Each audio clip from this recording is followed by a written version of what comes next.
Hello everyone, welcome back to Gyanversity. मेरा नाम कनिका है और हम यहाँ आपको HP set life sciences paper 2 की तैयारी करवा रहे हैं। हमने यूनिट सेल बायोलॉजी स्टार्ट किया है। आज सेल बायो का लास्ट लेक्चर होने वाला है, मतलब कोर्स का लास्ट लेक्चर होने वाला है। इसके बाद हमारा 1 या 2 लेक्चर्स हम क्वेश्चंस और PYQs करेंगे। जो आज का टॉपिक है that is cancer biology. Cancer का टॉपिक है। कैंसर बायोलॉजी बेटा अपने आप में एक बहुत वास्ट सब्जेक्ट है। मैंने सिर्फ एक लेक्चर में इसको इम्पॉर्टेंट टॉपिक्स जहाँ से क्वेश्चंस आते हैं उनको सम अप किया है, ठीक है। तो आज हमारा सेल बायो का कोर्स सिलेबस ख़त्म हो जाएगा। कल हम क्वेश्चन आंसर्स इसके कुछ देखेंगे और PYQs देखेंगे। 1-2 दिन में आपका ये कंप्लीट होने वाला है। So that's all, now let's start. Cancer क्या है, ठीक है। व्हाट इज़ कैंसर, ठीक है। कैंसर से आप क्या समझते हैं? Cancer mean when a cell loses control over their division, ठीक है। जनरल में नॉर्मल भाषा में बोलूँ, एक कोई भी बॉडी का ऐसा सेल जो किसी भी टिश्यू के ऐसे सेल्स जो अनकंट्रोलेबली डिवाइड करना चालू कर देते हैं। पहले वहाँ ट्यूमर जैसा स्ट्रक्चर बनता है, लंप जैसा स्ट्रक्चर बनता है। लेट्स से मेरे स्किन के नीचे कोई सेल थे, वो नॉर्मल पहले डिवाइड करते थे, लेकिन अब उन्होंने वो ओवर डिवाइड कर रहे हैं, ठीक है। उनकी डेथ नहीं हो रही और बेफालतू की डिवाइड करी जा रहे हैं। पहले वहाँ लंप जैसा ट्यूमर बनता है और फिर यही जो ट्यूमर जैसा स्ट्रक्चर है, यही जो सेल्स हैं, जो डैमेज सेल है, काइंड ऑफ ये डैमेज सेल्स है, ये सेल्स उठ के बॉडी के और ऑर्गन्स में जाके फैलते हैं और जिस जिस ऑर्गन में जाके ये सेटल डाउन होते हैं वहाँ भी जाके ये अपने तरीके के और ट्यूमर्स फैलाते जाते हैं। इस तरीके के सेल्स को हम कैंसर बोलते हैं और ऐसी बीमारी को वही है कैंसर बोला जाता है। तो इसमें होता क्या है, when a cell loses control over their division, जब कोई सेल अपनी डिवीजन के ऊपर कंट्रोल खो देता है, डिफरेंशिएशन या एपोप्टोसिस में अपना इन 3 चीज़ों में अपना जो कंट्रोल है वो खो देता है। डिवीजन क्या, बेफालतू का एक्स्ट्रा ही डिवाइड करे जा रहा है, there is no control to its division. Differentiation क्या, कि हर सेल को ना बेटा बॉडी में डिफरेंशिएशन का एक वो मिला होता है कि हर सेल को पता होता है कि उसने बड़े होकर क्या बनना है। जैसे बच्चे 10th के बाद +1 +2 में कोई बायो लेता है, कोई कॉमर्स लेता है, कोई आर्ट्स लेता है, वैसे हर सेल को कोई ना कोई पर्टिकुलर काम के अकॉर्डिंग उनको टिश्यूज़ जो है मिले हुए होते हैं और इस प्रोसेस को हम डिफरेंशिएशन बोलते हैं। लेकिन कैंसर सेल्स डिफरेंशिएशन की पावर ख़त्म कर देते हैं और जो ये सेल्स होते हैं, कैंसर सेल्स कैसे होते हैं, इनमें एपोप्टोसिस नहीं होती, मतलब सेल डेथ नहीं होती है, प्रोग्राम सेल डेथ नहीं होती है। तो मतलब जिन सेल्स की डेथ नहीं होगी वो बढ़ते जाएंगे, है ना, ठीक है। तो ये नॉर्मल सेल से अलग होते हैं और इसी की वजह से हमारे कैंसर सेल्स बनते हैं, ठीक है। इनिशियल स्टेज ऑफ जो कैंसर है बेटा, उसमें हम ट्यूमर बोलते हैं, ठीक है। जल्दी हम ट्यूमर और कैंसर को एक जैसी टर्म से जो है वो कर देते हैं कि एक जैसा ही है, लेकिन ट्यूमर जो है वो कैंसर की इनिशियल स्टेज को इनिशियल बोला जाता है या फिर बाद की, दोनों ही एक जैसे जो है हम टर्म्स को यूज़ करते हैं, ठीक है। Tumour can be of two types. First is your benign tumour, second is a malignant tumour. पहले आपका बिनाइन ट्यूमर बनता है, ठीक है। ये क्या है कि किसी एक जगह पे आपके सेल्स, मास ऑफ सेल्स इकट्ठा होने लग पड़ा है, एक मास इकट्ठा होने लग पड़ा है, बॉडी में लम्प्स से आपको फील हो सकते हैं, ठीक है। ये फैलते नहीं है, जिस टिश्यू में बने हैं वहीं लंप बन के बैठे हुए हैं। ये देखने में नॉर्मल सेल्स की तरह लगते हैं, ठीक है। वहीं अगर मैं मेलिग्नेंट ट्यूमर्स की बात करूं, मेलिग्नेंट ट्यूमर्स वो हैं, बिनाइन ट्यूमर्स जब और फैल जाते हैं और ये क्या है, एक टिश्यू में इतने ज़्यादा बढ़ जाते हैं कि ये टिश्यूज़ की जो वॉल्स है उसको तोड़ते हुए ब्लड में चले जाते हैं या लिम्फेटिक सिस्टम में चले जाते हैं और ब्लड से ट्रेवल करते हुए जब ये कैंसरस सेल्स हमारे और ऑर्गन्स में जाते हैं और वहाँ भी इस तरीके की कैंसरस डेवलपमेंट करते हैं, तो ऐसे ट्यूमर्स को हम मैलिग्नेंट ट्यूमर्स बोलते हैं, ठीक है।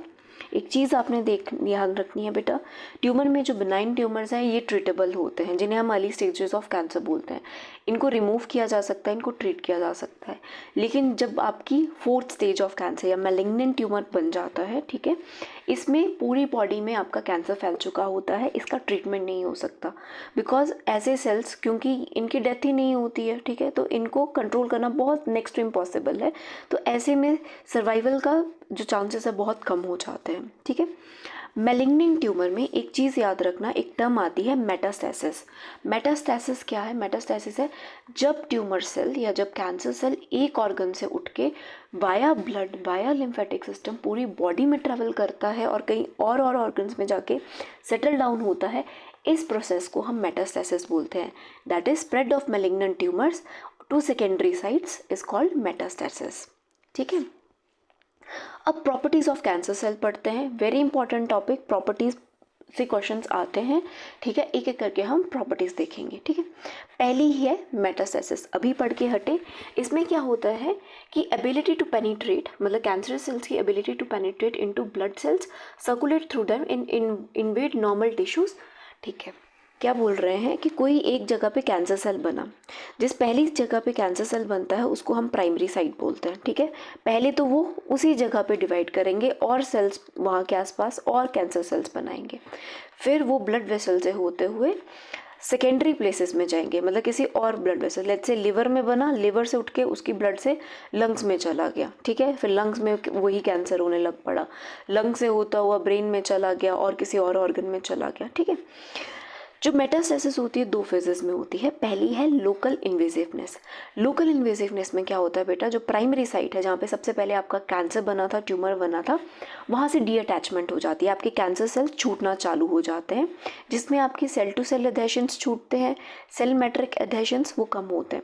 अगर कैंसर सेल्स को आसपास की नई जगह जाना है तो उनको उनमें से कुछ कैंसर सेल्स को आसपास के सेल से अलग होना पड़ेगा, और सेल्स को जब अलग होना पड़ता है तो आपको पता है सेल टू सेल जंक्शंस होते हैं और सेल मैट्रिक्स जंक्शंस होते हैं, ये आपके टूटते हैं, ये आपके कम होते हैं, और ये सेल्स हाईली मोटाइल होते हैं। ठीक है, क्योंकि अब इन्होंने मूव करना है, एक ऑर्गन से दूसरे ऑर्गन में वाया ब्लड ट्रैवल करना है, तो इन सेल्स में मोटिलिटी बहुत ज़्यादा होती है। किसकी वजह से, एक प्रोटीन होता है रोसी फैक्टर्स की वजह से इनमें बहुत ज़्यादा क्या है, मूवमेंट होती है, मोटिलिटी होती है। तो प्राइमरी साइट से जब आपके कैंसरस सेल ब्लड स्ट्रीम में जाते हैं तो ये आपका फेज़ 1 होता है। वही फेज़ 2 जब ब्लड स्ट्रीम से सेकेंडरी साइट में जाके आपके सेल्स इस्टेब्लिश होते हैं, उसको हम सेकेंड फेज़ या एक्चुअल मेटास्टेसिस बोलते हैं। इसके लिए जो क्या है, आपके जो सेल्स हैं, जो मतलब कैंसर सेल्स हैं, वो अपने अंदर एक्सप्रेशन ऑफ सर्वाइवल सिग्नल्स लेके चलते हैं। मतलब क्या कि उनको सर्वाइव करना है, उनको अपनी डेथ नहीं करानी है, तो वो कैसे करेंगे, अपने अंदर कुछ सर्वाइवल सिग्नल्स लेके चलते हैं, जैसे कि BCL2। आपको पता है, हमने इससे पिछले टॉपिक में एपोप्टोसिस पढ़ा है कि हमें पता है BCL2 क्या है, एंटी एपोप्टोटिक फैक्टर है, वो एपोप्टोसिस नहीं होने देता है। ठीक है, वो सेल डेथ को बचाता है, लेकिन क्या है मतलब सॉरी वो वो सेल डेथ होने से रोकता है। BCL2 बहुत ज़्यादा बढ़ जाता है, मतलब ये सेल डेथ को और ज़्यादा कम कर देता है। ठीक है, ये इसके सर्वाइवल सिग्नल है कि सेल को बोलता है तुमने जीना ही जीना है, तुमने अपनी डेथ नहीं करानी है।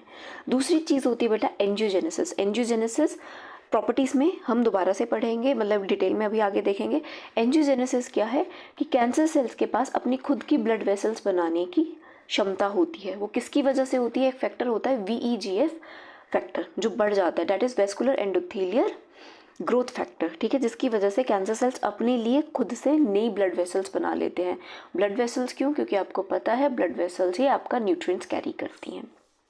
दूसरा जो आपका फैक्टर है that is disobey replicative cell senescence, इसको समझते हैं। ठीक है, जनरली जो भी हमारे नॉर्मल सेल्स होते हैं ना बेटा, उनके पास उनकी ना जो सेल डिविजन्स होती हैं वो लिमिटेड होती हैं। लेट्स से ये एक सेल है, इसने डिसाइड किया कि मुझे अपनी लाइफ में सिर्फ 70 टाइम बाय डिवाइड करना है। ठीक है, अलग अलग सेल्स की अलग अलग रेप्लिकेटिव सेल साइकिल्स होती हैं कि इतने नंबर ऑफ सेल साइकिल्स वो परफॉर्म करेंगे। ठीक है, वो हम कैसे पता चलता है कि आपका ये सेल इतनी बार डिवाइड करेगा। तो होता क्या है, जो हमारा DNA कोडिंग, DNA का सीक्वेंस होता है ना, DNA के एंड में एक रीजन होता है जिसमें non coding repetitive DNA sequence, मतलब कोई भी DNA सीक्वेंस है लेकिन वो कोडिंग नहीं होता है, वो आगे फर्दर RNA या प्रोटीन्स बनाने में हेल्प नहीं कराते हैं। ठीक है, इस रीजन को DNA के एंडिंग में हम टेलोमेयर रीजन बोलते हैं। ठीक है, इस टेलोमेयर रीजन को बनाता है टेलोमेरेज एंजाइम। ठीक है, हर सेल डिवीजन के साथ ये जो टेलोमेयर रीजन है वो थोड़ा थोड़ा करके कटता जाता है, जिसको हम टेलोमेरिक शॉर्टनिंग कहते हैं। ठीक है, तो होता क्या है कि जो डॉटर सेल का DNA है वो जनरली पेरेंटल DNA से कम होता है। कोई फ़र्क नहीं पड़ता है। क्यों नहीं फ़र्क पड़ता है, क्योंकि कोडिंग रीजन हमारा बचा हुआ, टेलोमेयर रीजन का कोई काम नहीं है। ठीक है, बस वो हर डिवीजन के साथ कटता जाता है, कम होता जाता है। डॉटर सेल में उसकी लेंथ को दोबारा से रिप्लेनिश करता है हमारा टेलोमेरेज एंजाइम, ये वो है जो टेलोमेयर बनाता है, मतलब एक्स्ट्रा नॉन कोडिंग उसमें ऐड करता जाता है। विद ईच साइकिल ये नंबर ऑफ टेलोमेयर्स जो है कम होता जाता है। फिर एक टाइम आता है जब आपकी 70, लेट्स से मैंने 70 लेके चली थी, आपकी 70 सेल साइकिल्स पूरी हो गई, सेल ने डिवाइड कर दिया।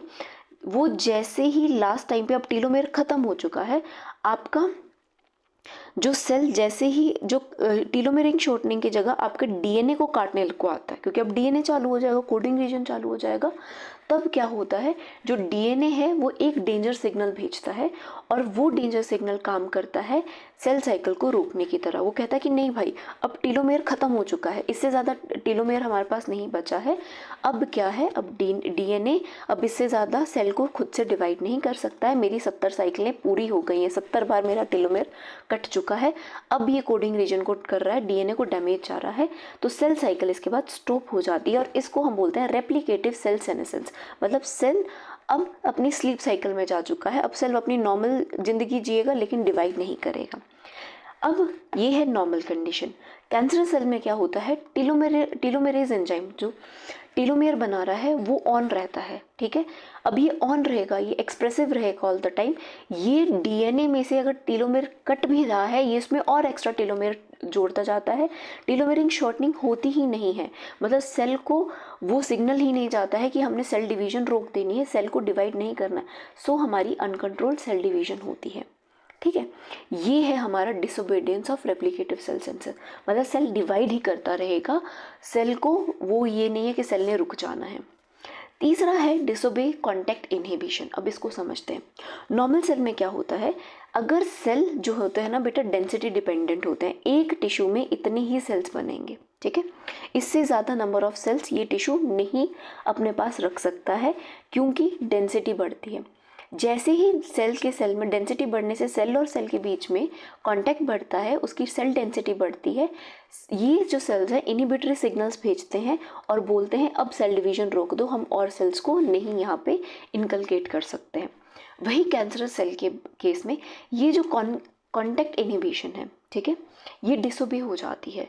डिसोबे होने का क्या मतलब है, ये इनको फ़र्क नहीं पड़ता है, चाहे जितने मर्जी एक के ऊपर एक सेल चढ़ता जाए, इनको मतलब नहीं है, डेंसिटी से कोई मतलब नहीं है, ये बोलते हैं बढ़ते जाओ, ठीक है, जिसकी वजह से ही ये लंप जैसे दिखना चालू हो जाते हैं। तो कैंसरस सेल जो है डिसोबे करते हैं कॉन्टैक्ट इनहिबिशन के लिए।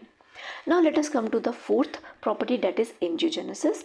वो हम कर चुके हैं। एंजियो मतलब एंजियोजेनेसिस क्या, ब्लड वेसल्स, ठीक है। नॉर्मल सेल्स के ब्लड वेसल्स ऐसे होते हैं, ठीक है, लेकिन कैंसर सेल्स एक फैक्टर बनाते हैं, VEGF, vascular endothelial growth factor.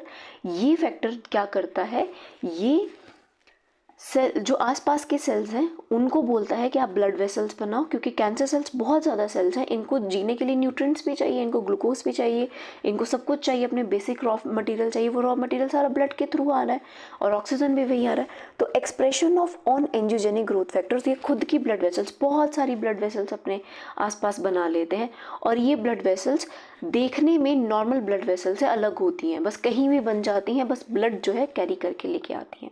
तो एंजियोजेनेसिस भी है जो है कैंसर का एक वो है प्रॉपर्टी है। और कुछ प्रॉपर्टीज़ हैं, that is your immortality of some cancer cells. Cancer cells kind of immortal होते हैं, ये मर नहीं सकते हैं। मरते क्यों नहीं है, मतलब हम आर्टिफिशियली मारेंगे तो मर जाएंगे, ठीक है बेटा।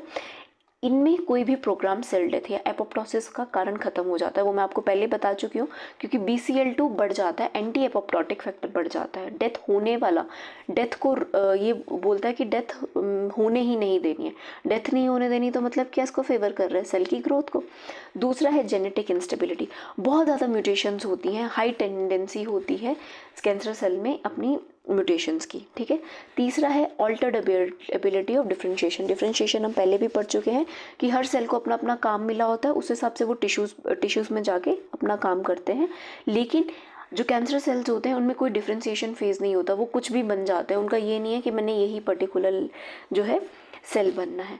तो ये हुई 7 मेजर जो मेरी क्या है प्रॉपर्टीज़ ऑफ कैंसर सेल, जो उनको नॉर्मल सेल से अलग करती हैं। Now let us come to the types of cancers. Basically 3 types of cancer होते हैं, कार्सिनोमा, सार्कोमा, लिक्योमिया या लिम्फोमा, ठीक है। अब इसे समझते हैं, ठीक है। कार्सिनोमा मेरे एंडोडर्मल या एक्टोडर्मल टिश्यूज़ के कैंसर को बोला जाता है, ठीक है। जो मेरी आपको पता है हमारी बॉडी के 3 जर्म लेयर्स होती हैं, एक्टोडर्म, मेसोडर्म और एंडोडर्म, ठीक है। एक्टोडर्म जनरली आपकी बाहर की लेयर्स बनाते हैं, ठीक है, आपकी एपिथेलियल लेयर्स होती हैं। एंडोडर्म इंटरनल लाइनिंग्स की लेयर्स बनाते हैं, ठीक है। ऐसे एक्टोडर्मल और एंडोडर्मल टिश्यूज़ के कैंसर को हम कार्सिनोमा बोलते हैं। सार्कोमा जो है मेसोडर्मल कनेक्टिव टिश्यूज़ के उसको बोलते हैं। जैसे मसल्स में अगर कैंसर हो जाए तो उसको हम सार्कोमा बोलते हैं। वहीं जो तीसरा टाइप है दैट इज़ ल्यूकेमिया या लिम्फोमा। अगर ब्लड में कैंसर है तो उसको ल्यूकेमिया बोलते हैं। अगर ब्लड के इम्यून सेल्स में कैंसर है तो उसको लिम्फोमा बोलते हैं। Lymphoma is of lymphocytes, leukaemia is of blood, ठीक है। एक होता है टेराटो कार्सिनोमा, अगर हमारे सेक्स सेल्स या जर्म सेल्स में है, ठीक है, जो हमारे मेल या फीमेल गैमीट्स बना रहे हैं जर्म सेल्स में है, तो उनमें हम इसको टेराटो कार्सिनोमा बोलते हैं, ठीक है। Now let us come to the carcinogens, वो एजेंट्स जो कैंसर कॉज करते हैं, ठीक है। दो तरीके के होते हैं, एक है जो ट्यूमर इनिशिएट करते हैं, एक है ट्यूमर प्रमोट करते हैं, ठीक है। एक एक करके इनको हमको देखेंगे, ठीक है। ये वो है जो डीएनए को डैमेज, अब कैंसर क्या है, कैंसर का मतलब है कि आपका डीएनए डैमेज हुआ है, तभी जो सेल है वो अपने कैंसरस सेल बन रहा है, उसमें कुछ चेंजेस आए हैं, नॉर्मल सेल से अलग चीज़ें हो रहे हैं। तो ये इरिवर्सिबल डीएनए डैमेज करता है, reversible clonal expansion of damage, जो डैमेज सेल है वो अपनी ही क्लोन्स बनाता है, कैंसर सेल्स और डैमेज सेल्स, ठीक है। तो दो कारण होते हैं, दो तरीके के कार्सिनोजेंस होते हैं। एक होते हैं ट्यूमर इनिशिएटर्स जो कैंसर फॉर्मेशन को इनिशिएट करते हैं, इन्हीं को हम म्यूटेजेंस भी बोलते हैं, जो म्यूटेशंस कोर्स करते हैं, क्योंकि डीएनए में म्यूटेशंस हो गए तभी आपके कैंसर्स होंगे। ये फर्दर 3 टाइप्स के हैं, इन्हें हम देखेंगे। और एक होते हैं ट्यूमर प्रोमोटर्स जो कैंसर को आगे प्रोग्रेस करवाते हैं, जो मेटास्टेसिस में हेल्प करवाते हैं। एक एक करके अब इन्हें पढ़ते हैं, ठीक है। पहला है हमारा ट्यूमर इनिशिएटर्स, इसमें पहले हैं हमारे केमिकल एजेंट्स, कि कुछ केमिकल्स हैं उनकी वजह से जो है हमारे कैंसर होता है। इसमें एक होते हैं हमारे डायरेक्ट एजेंट जो डायरेक्टली जैसे रॉ फॉर्म में है, अपनी नेचुरल फॉर्म में है, वैसे ही कैंसर कॉजिंग हो जाते हैं। और एक होते हैं इनडायरेक्ट कि खुद से नहीं करते हैं। पहले डायरेक्ट देखते हैं, ठीक है। X direct in the natural, अब जिस फॉर्म में है उसी फॉर्म में जो है डीएनए में म्यूटेशंस कॉज कर देते हैं। फॉर एग्जाम्पल्स याद रखने हैं, एग्जाम्पल से बेशक आपको क्वेश्चंस आते हैं, ठीक है। बेंजीन जो है ल्यूकेमिया करता है। आर्सेनिक हो, अगर ब्लड में आर्सेनिक चला जाए तो वो लंग और स्किन कैंसर कॉज करता है। रेडॉन जो है लंग कैंसर करता है। कैडमियम जो है प्रोस्टेट कैंसर करता है, ठीक है। और जो आपके डायरेक्ट एजेंट्स आते हैं उसमें मस्टर्ड गैस आता है, ETBR इथाइलिन ब्रोमाइड आता है, नाइट्रोजामीनो आता है, ठीक है। तो आपने याद रखना है कि बेंजीन से कौन सा होता है, आर्सेनिक कौन सा होता है, रेडॉन से। ये मैच तो कॉलम्स में आ सकते हैं, ठीक है। फिर आता है आपके indirect agent.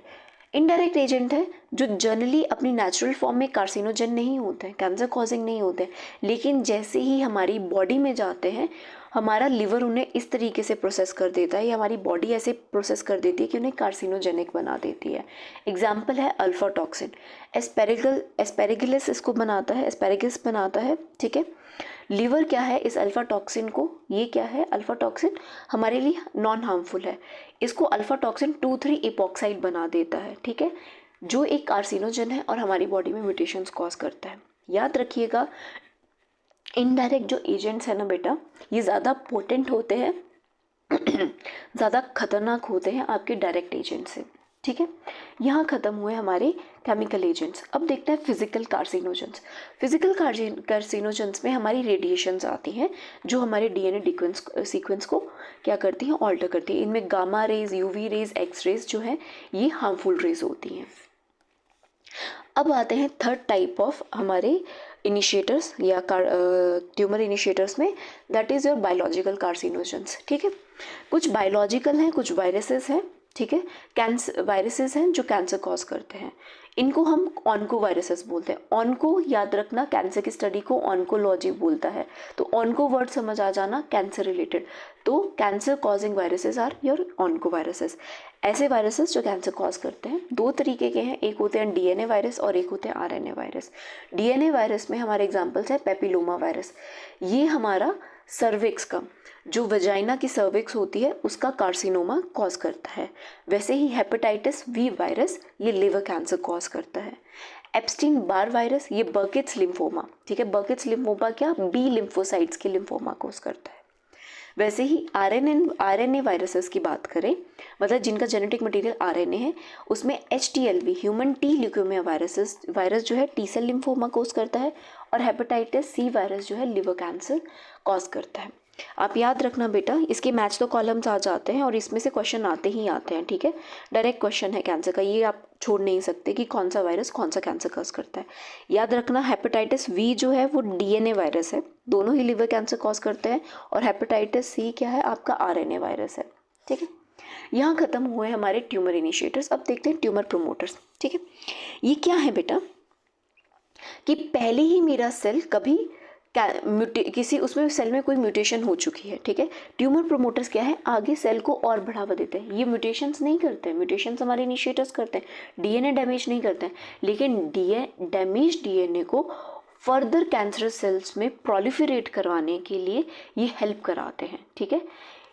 It is effective only if the cell is previously expose to some tumour initiator gene, मतलब कि किसी ट्यूमर इनिशिएटर काम कर चुका है, but it stimulate cell proliferation rather than inducing the mutations, मतलब कैंसर सेल्स की growth को इनिशिएट करवाते हैं।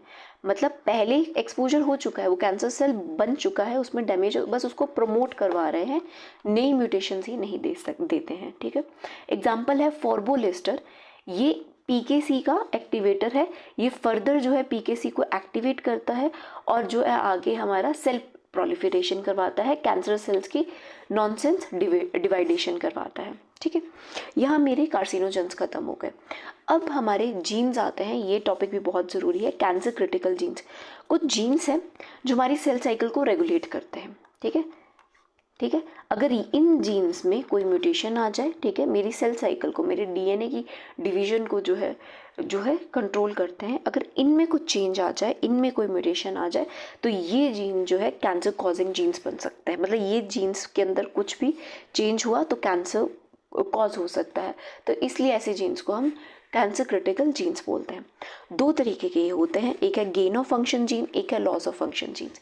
ये वो जीन्स हैं, गेन ऑफ फंक्शन से स्टार्ट करते हैं, ये वो जीन्स हैं कि अगर ये एक्टिवेट हो जाए, ठीक है, ये एक्टिवेट हो जाए तो ये ऑन्कोजीन्स बन जाते हैं, कैंसर कॉजिंग जीन्स बन जाते हैं, और ये क्या करते हैं, सेल को कैंसरस बना देते हैं, ठीक है। इनको हम ऑन्कोजीन्स बोलते हैं। इनमें याद रखना डोमिनेंट म्यूटेशन होती है, इस पे भी क्वेश्चन आता है, मतलब एक सिंगल म्यूटेशन से, डोमिनेंट एक सिंगल म्यूटेशन ही इनफ होती है इनको एक्टिवेट करने के लिए।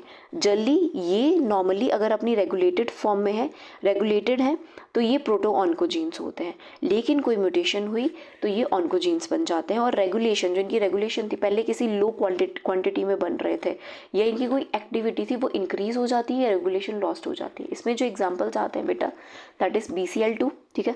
पहले BCL2 कम बन रहा था, नॉर्मल आपका सेल डिवाइड कर रहा था, लेकिन BCL2 बहुत ज़्यादा बनेगा तो आपका सेल बहुत डिवाइड करेगा। वैसे ही टीलोमेरेज एंजाइम नॉर्मल में कम बन रहा था, ज़्यादा बनेगा तो टीलोमेयर शॉर्टनिंग नहीं होगी। HIF अल्फ़ा, ये भी सेल ग्रोथ को कराता है। ROC, RAS, ये सब जो है सेल ग्रोथ को प्रमोट करते हैं, सेल डिवीजन को प्रमोट करते हैं, ठीक है। फिर आते हैं आपके लॉस ऑफ फंक्शन जीन्स, ठीक है। इसमें आते हैं आपके ट्यूमर सप्रेसर जीन्स। ये वो जीन्स हैं जो जनरली ट्यूमर को सप्रेस करते हैं, सेल डिवीजन को रोकने वाले जीन्स होते हैं, ठीक है। इसकी म्यूटेशन होती है तो ये अपना काम ख़त्म कर देते हैं, ये अपने काम, इनमें कोई म्यूटेशन हुई तो इनका फंक्शन लॉस हो जाता है।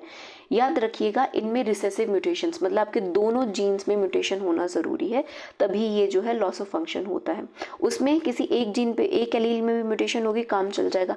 यहाँ पे दोनों एलील्स में म्यूटेशन ज़रूरी है, तभी लॉस ऑफ फंक्शन होगा। और इसमें जो एग्जांपल आते हैं ट्यूमर सप्रेसर जीन्स, दो हमारे ट्यूमर सप्रेसर जीन्स होते हैं, एक होता है RB और एक होता है P53। इन्हें हम अब आगे पढ़ेंगे, ठीक है। पहले RB को पढ़ते हैं, दैट इज़ रेटिनोब्लास्टोमा, ठीक है। ये एक ट्यूमर सप्रेसर जीन है, अगर ये प्रेजेंट है, ठीक है, ये प्रेजेंट है तो ट्यूमर नहीं कॉज करने देगा, मतलब एक्स्ट्रा सेल डिवीजन को प्रमोट नहीं करेगा। तो इसको समझते हैं। नॉर्मल कंडीशन में जब G1 से S फेज में हम जाते हैं तो ये जो रेटिनोब्लास्टोमा है, हम सेल साइकिल में चेक पॉइंट्स पढ़ चुके हैं, तो मैं ये मान के चल रही हूँ कि आपको चेक पॉइंट्स थोड़े बहुत याद हैं, ठीक है। तो मेरा जो RB है ना बेटा, वो E2A फैक्टर के साथ बाइंड करता है, और जब ये बाइंड करता है तो ये G2S ट्रांजिशन को रोकता है, मतलब सेल साइकिल को आगे नहीं बढ़ने देता, क्योंकि ये फर्दर साइक्लिन्स नहीं बनाने देता है। लेकिन जैसे ही सेल डिवीजन का सिग्नल आता है, ये जो मेरे जीवन फेज के साइक्लिन्स हैं वो क्या करते हैं, इसे फॉस्फोराइलेट करते हैं और इसको अलग कर देते हैं और E2F फ्री हो जाता है फर्दर साइक्लिन्स बनाने के लिए। तो जनरली ये क्या कर रहा है, सेल साइकिल को रोक रहा है। लेकिन कैंसर सेल के केस में ये जो RB है मतलब रेटिनोब्लास्टोमा है, ये क्या हो जाता है, या तो इसकी डिलीशन हो जाती है, ये जीन ही खत्म हो जाता है, या तो इसकी मिथाइलेशन मतलब काम करना बंद कर देता है, जिसकी वजह से जो मेरा G1 to S phase transition थी वो जो उसको रोक रहा था नॉर्मल कंडीशन में, अब वो रुकना बंद हो जाएगा। अब जैसे ही ये रुकना बंद हो जाएगा, मेरे जो साइक्लिन्स हैं, साइक्लिन्स क्या हैं, जो सेल साइकिल को प्रमोट कर रहे हैं, वो परमानेंटली एक्टिवेट हो जाएंगे साइक्लिन और CDK, और मेरी सेल डिवीजन बढ़ती जाएगी क्योंकि उसको रोकने वाला कोई है नहीं। ठीक है, ये चीज़ हुई आपकी रेटिनोब्लास्टोमा में। अच्छा, एक चीज़ आपने रेटिनोब्लास्टोमा में याद रखनी है कि RB जीन आपका क्रोमोसोम नंबर 13 पे प्रेजेंट होता है, और क्या RB के act as a master brake at, ये ब्रेक की तरह काम करता है G1 और S फेज के बीच में। ठीक है, now let us come to the P53 gene. ठीक है, इसको हम गार्डियन ऑफ द जीनोम के नाम से भी जानते हैं, बहुत ज़रूरी है। DNA में थोड़ा सा भी डैमेज आया, ये DNA सबसे ज़्यादा DNA डैमेज को सेंस करने वाला जीन है। ठीक है, ये एकदम से एक्टिवेट हो जाता है, सेल को रिपेयर में लेके जाता है। ये बोलता है कि अच्छा DNA में डैमेज हुआ, सेल रिपेयर पे जाओ, अगर सेल रिपेयर नहीं हो सकता तो सेल को मार दो, क्योंकि खतरनाक, मैं एक भी कैंसर सेल बनाने नहीं दूंगा, खतरनाक सेल कोई हुआ तो वो मेरे आसपास के सेल्स को भी खराब करेगा। तो इसको क्या बोलते हैं, guardian of the genome. Genome क्या, मेरे DNA को जो बचा के रख रहा है। क्रोमोसोम 17 पे प्रेजेंट होता है, जब ओलिगोमेरिक फॉर्म में होता है तभी ये एक्टिवेटेड होता है। ठीक है, P53 को मतलब अपना लॉस ऑफ फंक्शन के लिए डोमिनेंट नेगेटिव म्यूटेशन चाहिए होती है। मतलब हमने अभी क्या पढ़ा था, रिसेसिव म्यूटेशन से भी इनका काम चल जाता है, लेकिन अगर सिंगल म्यूटेशन हो बेटा तो लॉस ऑफ फंक्शन हो जाता है इसमें भी। क्यों, क्योंकि सेकंड इतना एक्सप्रेसिव नहीं होता है, सेकंड जो रिसेसिव एलील है वो इतना एक्सप्रेसिव नहीं होता है। Most sensitive gene to the DNA damage, जो अभी मैंने बताया कि थोड़ा सा भी DNA में कोई फ़र्क पड़ा तो ये एक्टिवेट हो जाते हैं। अब इनका काम समझते हैं नॉर्मल कंडीशन में। नॉर्मल में क्या होता है ना, MDM2 ना इसको बाइंड करके रखता है, इसको डिग्रेड करके रखता है, ओलिगोमराइज नहीं होने देता। ठीक है, सेल में प्रॉपर स्ट्रक्चर की तरह प्रेजेंट नहीं होता, डिग्रेडेड फॉर्म में होता है।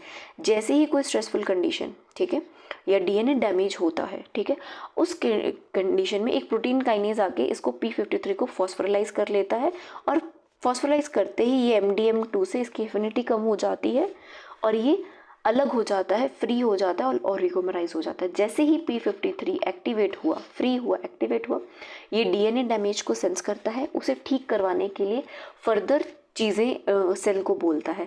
अगर वो सेल ठीक नहीं हो सकता तो वो उसको सेल डेथ का ऑर्डर दे देता है। ठीक है, कि हम इसको नहीं करेंगे, सेल को आगे डिवाइड नहीं करेंगे, और ये चेक पॉइंट की तरह काम करता है। ठीक है, तो चेक पॉइंट की तरह कैसे काम करता है, जब G1 चेक पॉइंट की तरह कैसे करता है, अंडर स्ट्रेसफुल कंडीशन P53 बढ़ता है। ठीक है, जैसे ही P53 बढ़ा, मतलब DNA को कोई डैमेज या स्ट्रेसफुल कंडीशन आई, P53 बढ़ा, तो ये एक ट्यूमर सप्रेसर जीन होता है G1 साइकिल में। P21 तीन होते हैं, P21, P25 एंड P27। ठीक है, ये P21 को एक्टिवेट कर देता है, इस ट्यूमर सप्रेसर जीन को जो कम था। ठीक है, इसको एक्टिवेट करता है, इसकी क्वांटिटी बढ़ाता है, और ये जो है फर्दर P21 सेल साइकिल को रोक देता है कि DNA डैमेज हो जाए, हमने सेल साइकिल नहीं करनी है। ये अभी नॉर्मल कंडीशन की बात कर रहे हैं, कैसे P53 काम करता है।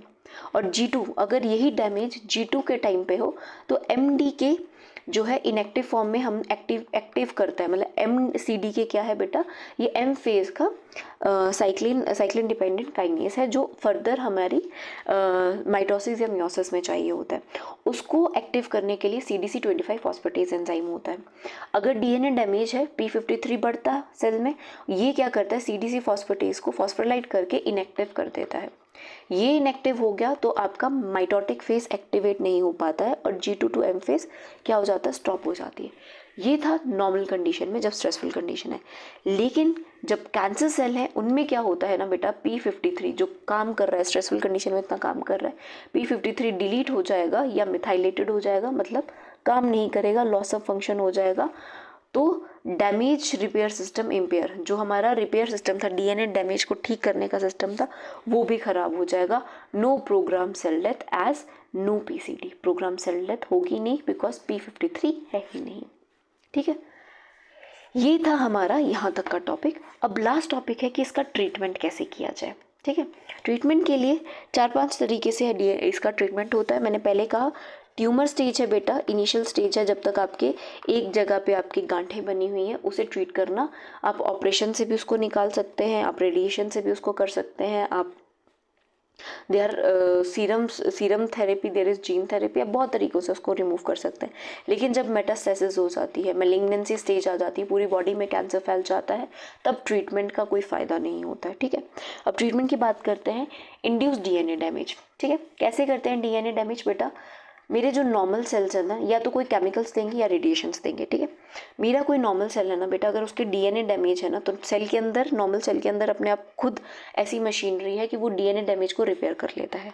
लेकिन जो कैंसर सेल्स होता है ना बेटा, उसका रिपेयर मैकेनिज्म खत्म हो चुका है, अभी हम पढ़ के हटे, क्योंकि P53 काम नहीं कर रहा है। तो हम क्या करते हैं, हम जिस एरिया में कैंसर है वह हम केमिकल्स और रेडिएशंस देते हैं, जानबूझ के हम वहाँ का डीएनए को डैमेज करते हैं। ठीक है, अब क्या होगा, नॉर्मल सेल को अगर वो केमिकल्स या रेडिएशंस जाएंगी तो वो अपना डीएनए रिपेयर कर लेगा, लेकिन अगर कैंसर सेल है तो वो अपना डीएनए को रिपेयर नहीं कर पाएगा, और वो इतना ज़्यादा हद तक डैमेज हो जाएगा कि सेल की डेथ हो जाएगी, कि वो सर्वाइव ही नहीं कर पाएगा। ठीक है, तो ऐसे हम डीएनए डैमेज करते हैं। जो हम कीमोथेरेपीज़ और ये रेडिएशंस देते हैं ना, वो इसको डीएनए डैमेज के थ्रू होती हैं। ये बड़ा कॉमन सा जो है ट्रीटमेंट है। दूसरा है टारगेटिंग स्पेसिफिक मॉलिक्यूल, कि हम कोई स्पेसिफिक किसी एक टाइप के कैंसर में स्पेसिफिक मॉलिक्यूल भेजते हैं। होता क्या है बेटा, कैंसर सेल्स में ना MDRs होते हैं, मल्टी ड्रग रेजिस्टेंट। ठीक है, उसमें जो है ABC चैनल प्रोटीन्स होते हैं। आपको अगर सेल बायो की इनिशियल लेक्चर्स याद हो रहे हैं तो हमने MDR वहाँ भी पढ़ा हुआ है। होता क्या है कि कैंसर सेल्स में अगर आप कोई मेडिसिन दे तो जनरल मेडिसिन काम नहीं करती है, क्योंकि ये MDRs क्या है, ये इस मेडिसिन को काट देते हैं और डायरेक्ट MDR जो सिग्नल चैनल्स है उसके बाहर निकाल देते हैं, मेडिसिन को कैंसर सेल को लगने ही नहीं देते हैं। तो हम क्या करते हैं, तो हम टारगेट मॉलिक्यूल, एक ऐसा मॉलिक्यूल डालते हैं, ठीक है, जो उस जिस टिश्यू में वो प्रेजेंट है, कोई स्पेसिफिक मॉलिक्यूल जो टिश्यू को बहुत ज़्यादा रिक्वायर्ड है, हम उस टारगेट मॉलिक्यूल को, क्योंकि कैंसर सेल में भेजने का, मेडिसिन भेजने का कोई फ़ायदा नहीं है, लेकिन उस सेल के आसपास के एनवायरनमेंट में सेल की ग्रोथ के लिए कोई ऐसा हमारे पास कोई मॉलिक्यूल है जो बहुत क्रिटिकल है, हम उस क्रिटिकल मॉलिक्यूल को ख़त्म करते हैं, ताकि वो मॉलिक्यूल कैंसर सेल को मिले ना, और जो है सेल ख़त्म हो जाए। ठीक है, एग्जाम्पल के लिए ब्रेस्ट कैंसर, आपको पता है ब्रेस्ट कैंसर है तो ब्रेस्ट में है, ब्रेस्ट में एस्ट्रोजन चाहिए होता है, तो हम क्या करेंगे, कैंसर सेल तो मरेंगे नहीं, तो हम ब्रेस्ट कैंसर के लिए क्या करेंगे, एस्ट्रोजन ख़त्म करने वाला कोई मॉलिक्यूल देंगे जिसका नाम है टेमोक्सिफेन। टेमोक्सिफेन क्या करता है, एस्ट्रोजन को ख़त्म करता है, ब्रेस्ट ग्रोथ को ख़त्म करेगा। एस्ट्रोजन ही नहीं जाएगा तो ब्रेस्ट ग्रोथ कहाँ होगी, तो आपके वैसे ब्रेस्ट के फिर जो है कैंसर सेल्स ख़त्म हो जाते हैं। फिर है टारगेट ऑन्कोजेनिक प्रोटीन्स। ठीक है, ऐसे प्रोटीन्स जो किसी कैंसर सेल को चाहिए, हम वो प्रोटीन्स को भेजना ही बंद कर देंगे, हम उन प्रोटीन्स को ही ख़त्म कर देंगे उस एरिया से, तो उससे भी आप जो है कैंसर सेल्स को ख़त्म कर सकते हैं। हमने मतलब तड़पाना है, भूखा मारना है कैंसर सेल को। ठीक है, या फिर टारगेट एंजियोजेनेसिस, हमने क्या पढ़ा था, ब्लड वेसल्स है। ठीक है, ब्लड वेसल्स बनाते हैं क्योंकि there are millions cancer cells, इतने ज़्यादा नंबर में है कि उन्हें सब कुछ ब्लड वेसल से ही आ रहा है, हम ब्लड वेसल्स ही वो ख़त्म कर दें, हम VEGF इनहिबिटर्स डाल दें। ठीक है, हम उन इनहिबिटर्स को डालेंगे, आपकी ब्लड वेसल्स सूख के वो हो जाएंगी, कोई कुछ जाएगा ही नहीं, और over the period of time आपका जो कैंसर की ग्रोथ है, ट्यूमर की ग्रोथ है, वो श्रंक होना चालू हो जाएगी। ठीक है, तो ये था ट्रीटमेंट आपका बेटा कैंसर सेल्स में। ये था आपका बेटा, आज हमने कैंसर ख़त्म किया। मैंने बहुत बेसिक सा रखा है, इंपॉर्टेंट टॉपिक्स हैं, एग्जाम्पल्स बहुत ज़रूरी हैं, इनहिबिटर्स के नाम, कैसे काम करता है, यहाँ से क्वेश्चन आते ही आते हैं। बहुत डिटेल मैंने नहीं कराया है, बिकॉज क्वेश्चन आने के चांसेस उतने नहीं होते हैं, एक आधा क्वेश्चन होता है, वो अगर बेसिक्स में से आया तो आप आसानी से यहाँ से कर लेंगे। सो आज हमारा सेल बायोलॉजी का कोर्स यहाँ ख़त्म हो रहा है। कल हमने क्वेश्चन आंसर्स कुछ प्रैक्टिस करेंगे, फिर हम किसी नई यूनिट पे शिफ्ट करेंगे। That's all for the day. Thank you and have a nice day.